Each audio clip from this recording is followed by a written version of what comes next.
तो इस वीडियो से ना हम लोग अपना नया chapter chemical reaction and equation start करने वाले हैं। तो चलिए स्टार्ट कर लेते हैं।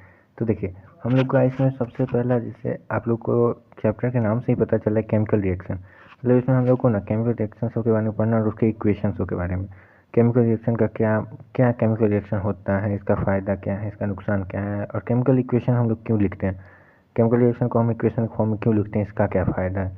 तो चलिए अब अपने टॉपिक पे आ जाते हैं। तो देखो हम लोग का चैप्टर शुरू होता है पहला केमिकल रिएक्शन की डिफिनेशन से। तो इसमें दिया हुआ है कि chemical reaction are the process in which new substance with new property are formed. मतलब केमिकल रिएक्शन जो होता है एक प्रोसेस होता है, ओके, जो कि इसके अंदर ना एक नया सब्सटेंस फॉर्म होता है जिसका प्रॉपर्टी उसके पुराने सब्सटेंस से एकदम अलग होता है। अच्छा चलिए आप लोगों को ना एक एग्जाम्पल समझाते हैं तो आप लोग अच्छे से समझेंगे। लेट कर लो कि एक सब्सटेंस है ए, ओके, और उसके साथ ना एक सब्सटेंस बी रिएक्ट कर रहा है। तो जब ए और बी रिएक्ट कर रहा है तो ये सब्सटेंस क्या फॉर्म कर रहा है, ये सब्सटेंस फॉर्म कर रहा है सी। और सी का जो प्रॉपर्टी है, वैसे मैं कलर में अभी दिखला रहा हूँ अलग, लेकिन जो सी का जो प्रॉपर्टी होगा ना वो ए और बी से एकदम पूरा अलग होगा। चलिए आप इसको ना हल्का डिटेल में जान लेते हैं, मतलब एक अच्छा सा एग्जांपल लेके, रियल लाइफ का एग्जांपल लेके आप लोग को समझा देता हूँ। तो चलिए हम लोग इसका एक एग्जांपल देख लेते हैं। तो देखो कोई भी एक सब्सटेंस, जैसे हम ए बी और सी लेके समझाए थे, तो चलिए इस पर ना कोई एक सब्सटेंस लेके देखते हैं। तो पहले आप लोग एक काम करते हैं, एक टब ले लेते हैं, ओके, ये एक टब हो गया।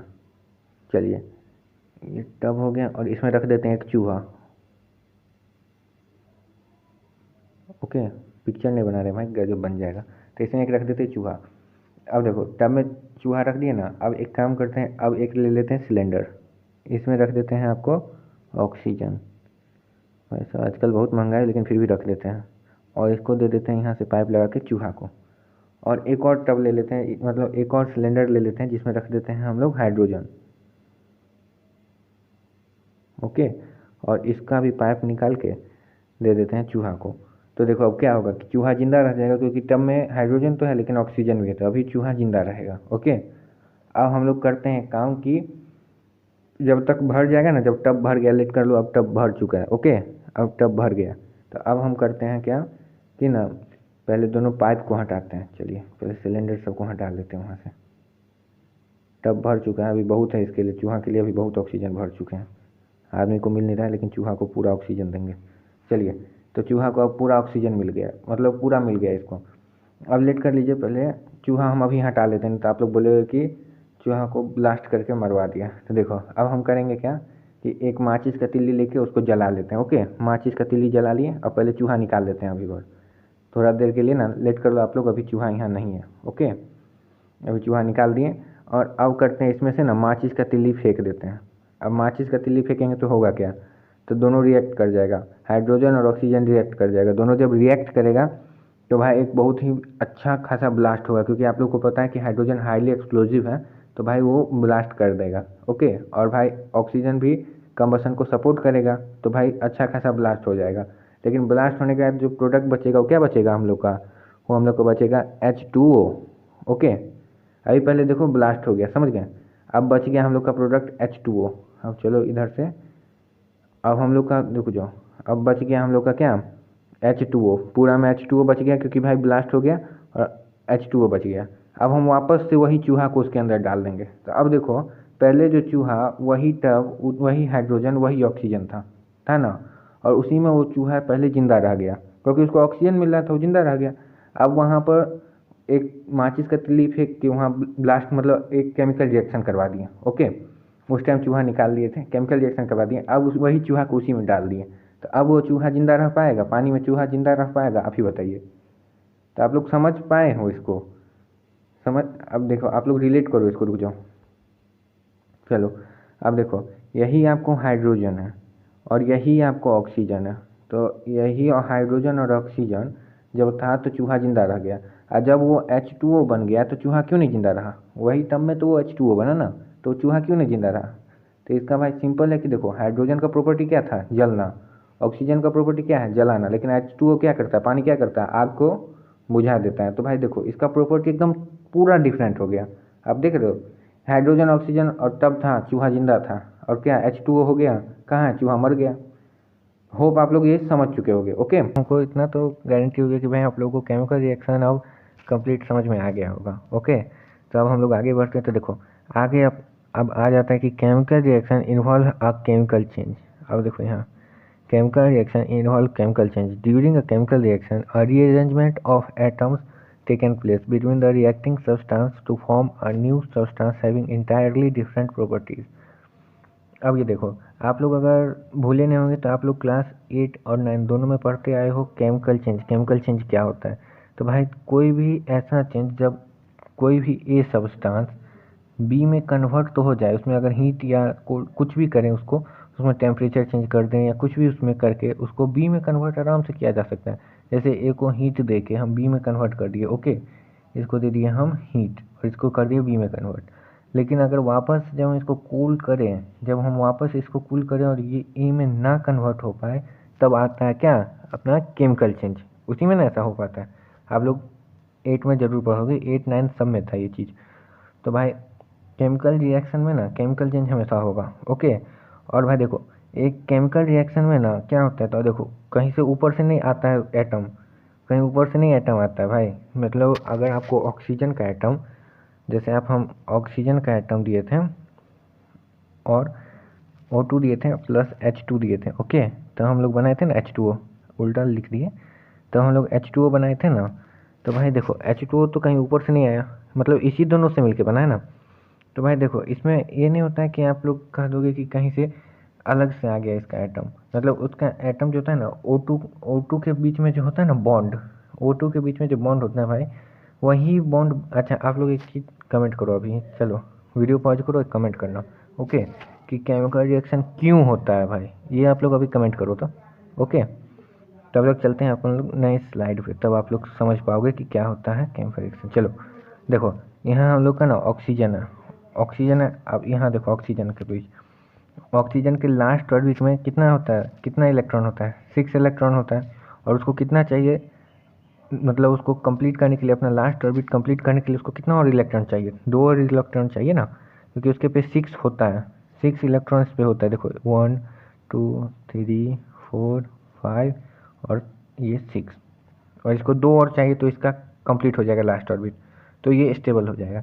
वैसे ही दूसरे का, इसमें भी 1 2 3 4 5 और 6 है ना भाई, सब में मतलब इसके टोटल में 6 इलेक्ट्रॉन इसमें भी है, 6 इलेक्ट्रॉन इसमें भी है, तो दोनों को 2 2 इलेक्ट्रॉन चाहिए, तो ये दोनों स्टेबल हो जाएगा। तो क्या करेगा ये, अपने भाई को बुलाया, उसको कहा भाई तू 2 दे दे, हम भी 2 दे देते, दोनों शेयर करके साथ में रहते हैं। तो क्या किया, इसको बुला लिया, ये अपना 2 दे दिया इसको, देख रहे हो, ये जो है सो अपना 2 इसको दे दिया। अब इसका गिनो तो क्या हो गया, 1 2 3 4 5 6 7 और ये 8, तो ये स्टेबल हो गया। और वैसे ही ये भी किया, ये भी अपना इसको 2 दे दिया, तो क्या किया, ये भी 1 2 3 4 5 6 7 8, ये भी स्टेबल हो गया। मतलब दोनों अपना अपना शेयर करके स्टेबल हो जाता है। तो इन दोनों के बीच का बॉन्ड कुछ ऐसा बनेगा, ओके। देखो यार अभी अब कहीं ऊपर से तो आएगा नहीं भाई H2O का मॉलिक्यूल, अब इसी बॉन्ड को ना ब्रेक करेगा, यही बॉन्ड कहीं पर ब्रेक करेगा, उसमें हाइड्रोजन घुस जाएगा तो बन जाएगा वाटर, ओके। तो आप लोग से जो मैं क्वेश्चन पूछा था कि भाई होता क्यों है केमिकल रिएक्शन, तो उसका यही आंसर होगा कि भाई कंप्लीट बॉन्ड को कंप्लीट करने के लिए, ब्रेक करके और बॉन्ड को कंप्लीट करने के लिए होता है केमिकल रिएक्शन। वैसे आप लोग इसका अच्छा से ना डिफिनेशन अगर बोलोगे तो मैं अच्छे से इसको डिफाइन करूँगा, ओके। अभी अपन रुक जाओ, यहाँ से चलते हैं इस पे। चलो अब हाइड्रोजन का देखो आप लोग, तो हाइड्रोजन में भी देखो, हाइड्रोजन बेचारा बहुत गरीब आदमी है भाई, इसके पे एक ही है ही इलेक्ट्रॉन, तो ये क्या करेगा, इसको भी 2 पर तो इसका भी स्टेबिलिटी हो जाएगा ना, 2 पर तो ये भी स्टेबल हो जाएगा। और इसके पे 1 है तो क्या करेगा, एक क्या करे, भाई जल्दी आओ हमको 1 दे दो, तो ये अपना 1 दे दिया, तो इसको भी, इसका 2 पुर गया ना, इसका 2 हो गया। और वैसे ही करेगा, ये कहेगा भाई हमको भी 1 दे दो ना, तो भाई दोनों अपने में शेयर करके इसका भी 2 हो गया, इसका भी 2 हो गया, दोनों अपने एक साथ हो गया, और ये दोनों भी स्टेबल हो गया। तो हाइड्रोजन ऐसा स्टेबल होता है। होप आप लोग हाइड्रोजन का समझ गए होगे। अब चलो हाइड्रोजन का देख लिया, ऑक्सीजन का देख लिया, अब H2O का देखो। तो देखो H2O में क्या होता है, हाइड्रोजन का एक, देखो यहाँ रुक जाओ एक सेकेंड, इसको हटा देते। देखो हाइड्रोजन में 1 इलेक्ट्रॉन, इस हाइड्रोजन का 1 इलेक्ट्रॉन, ऑक्सीजन के लास्ट ऑर्बिट में 6 इलेक्ट्रॉन। अब देखो ऑक्सीजन को 2 इलेक्ट्रॉन चाहिए किसके लिए, स्टेबल होने के लिए, और इस सबको 1 1 इलेक्ट्रॉन चाहिए। तो इससे हाइड्रोजन से 1 ये लिया, इस हाइड्रोजन से 1 लिया, रुक जाओ, एक इस हाइड्रोजन से लिया और एक इस हाइड्रोजन से लिया। तो अब देखो ऑक्सीजन का तो 8 कंप्लीट हो ना गया, देखो 1 2 3 4 5 6 7 8 कंप्लीट। ऑक्सीजन का तो 8 कंप्लीट हो गया। अब देखो हाइड्रोजन को ना, ऑक्सीजन देखो हाइड्रोजन को भी 2 चाहिए कंप्लीट होने के लिए, तो एक दे दिया इसको यहाँ पर और एक इसको यहाँ पर शेयर कर दिया। अब देखो ये बॉन्ड कैसा बन गया, देख रहे हो ना, अलग बॉन्ड बना ना उससे, समझ रहे हो आप लोग, देखो उससे हल्का अलग बॉन्ड बन गया। तो हम लोग को यही कहीं रहा हमारी किताब में, a chemical reaction involve breaking down of old chemical bond which exist between the atom of reacting substance and then making of new chemical bond between the rearranged atom of new substance। चलिए इसको समझ लेते पहले। तो देखो अभी हम लोग जैसे कि समझ चुके हैं कि कोई भी दो एटम, जैसे आप लोग अभी हाइड्रोजन और ऑक्सीजन का हम अभी बॉन्ड दिखलाए थे, तो देखो केमिकल रिएक्शन में क्या होता है, बस उसका जो ब्रेक होता है, उसका पुराना बॉन्ड जो होता है बस ब्रेक होता है, ओके। और उसमें ना नया बॉन्ड जो होता है, मतलब उसके बीच में जो बॉन्ड होता है वो ब्रेक करके और एक और एटम को ऐड करके, चाहे जितना भी एटम हो उसको ऐड करके एक और नया बॉन्ड बनता है। इसी को हम लोग केमिकल रिएक्शन कर सकते हैं, ओके। जैसा कि हम लोग एच बराबर बुक दिया हुआ है, जैसे देख सकते हो आप लोग, मतलब वही एटम को ना, बॉन्ड पहले टूटता है एटम का और उसके बाद दूसरे एटम को रीअरेंज किया जाता है, उसके बाद उसके साथ बॉन्ड बना लिया जाता है। यही होता है हम लोग के केमिकल रिएक्शन में, ओके। तो हम लोग का यहाँ तक तो क्लियर हो गया आप लोग को, ओके। अब चलते हैं, during a chemical reaction atom of one element not change into those of another element. हम आपको कह चुके थे कि मतलब एक एलिमेंट का जो एटम होता है वो दूसरे एलिमेंट के एटम्स के साथ चेंज नहीं होता है, okay. Not change with another element, okay. Only a rearrangement of atom taken place in the chemical reaction. बस उसका एटम का जो होता है ना रीअरेंज कर दिया जाता है। होप आप लोग को यहाँ तक क्लियर हो चुका होगा। और अब हम लोग चलते हैं अपने नेक्स्ट पार्ट पे। तो देखो अब क्या हो गया कि हम लोग का ये कंप्लीट हो गया कि केमिकल रिएक्शन होता कैसे है और क्यों होता है, ओके। और केमिकल रिएक्शन में होता क्या है, तो उसमें होता क्या, क्यों होता है, तो आप लोग को पता चल गया कि भाई बॉन्ड को बनाने के लिए होता है। और क्या होता है, तो इसमें यही होता है कि आपको एटम का बॉन्ड जो होता है उसको रीअरेंज किया जाए, मतलब बॉन्ड को ब्रेक करके और उसमें जितना नया आइटम है उसको रीअरेंज करके उसका फिर से बॉन्ड बनाया जाता है, यही होता है, ओके। और क्या होता है, तो आप लोग को उसका डिफिनेशन से कंप्लीट पता चल गया। अब हम लोग आगे मूव करेंगे कि क्या क्या होता है इसके अंदर। तो भाई अभी तो हम लोग को इतना क्लियर हो चुका है कि केमिकल रिएक्शन के बारे में सभी चीज़। अब चलिए अब हम लोग को ना डिस्कस करना है किस पे, तो अब हम लोग को डिस्कस करना है रिएक्टेंट और प्रोडक्ट पे। तो भाई इसके बारे में ना भाई नेक्स्ट वीडियो में हम लोग स्टार्ट करते हैं इसके इस सब से, ओके। अभी आप लोग कमेंट जरूर करना अगर कोई क्वेश्चन इसमें, कोई क्वेरी अगर बीच में हो तो, ओके। वैसे आप लोग से ना जाते जाते एक क्वेश्चन तो बनता है भाई, तो देखो आप लोग वैसे आते, मैं नेक्स्ट वीडियो में ना मैं इसको सॉल्व कर दूंगा। वैसे आप लोग एक चीज़ ध्यान दिए होगे बीच में, चलिए उसको बतला देते हैं। देखो अगर आप लोग बीच में ध्यान दोगे तो मैं बोल रहा था क्या, केमिकल रिएक्शन में ना एक केमिकल चेंज इन्वॉल्व होता है, ओके। हमेशा एक केमिकल चेंज होगा। तो आप लोग अगर 8 में पढ़े होंगे, मैं इसका डिफिनेशन एक बार बतला भी दिया था, आप लोग शायद बहुत आदमी पकड़ लिए होंगे ये बात, ओके।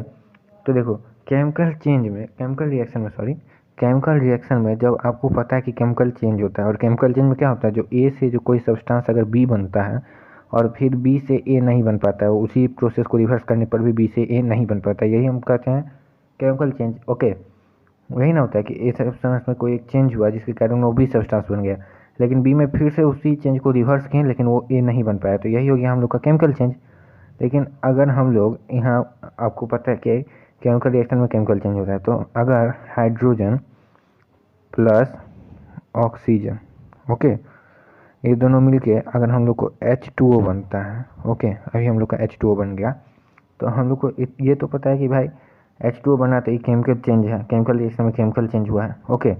तो अगर आप लोग ध्यान दिए होंगे, तो अगर हम लोग H2O से, आप लोग को पता होगा कि H2O, ओके रुक जाओ ठीक से लिख लेते हैं, H2O से हम लोग H2 और ऑक्सीजन तो अलग कर सकते हैं ना, एक प्रोसेस है, हम लोग हाइड्रोजन और ऑक्सीजन तो निकाल सकते हैं ना। तो इसका मतलब ये तो केमिकल रिएक्शन, केमिकल चेंज नहीं हुआ, क्योंकि भाई वापस से हम इसको फिर से इसी के फॉर्म में, मतलब फिर से हाइड्रोजन और ऑक्सीजन से मिल के बना है ना आपको H2O, एक सेकेंड, हाइड्रोजन और ऑक्सीजन से मिल के बना हुआ है ना आपको H2O, वाटर, ओके, इन दोनों से मिल के ही बना हुआ है।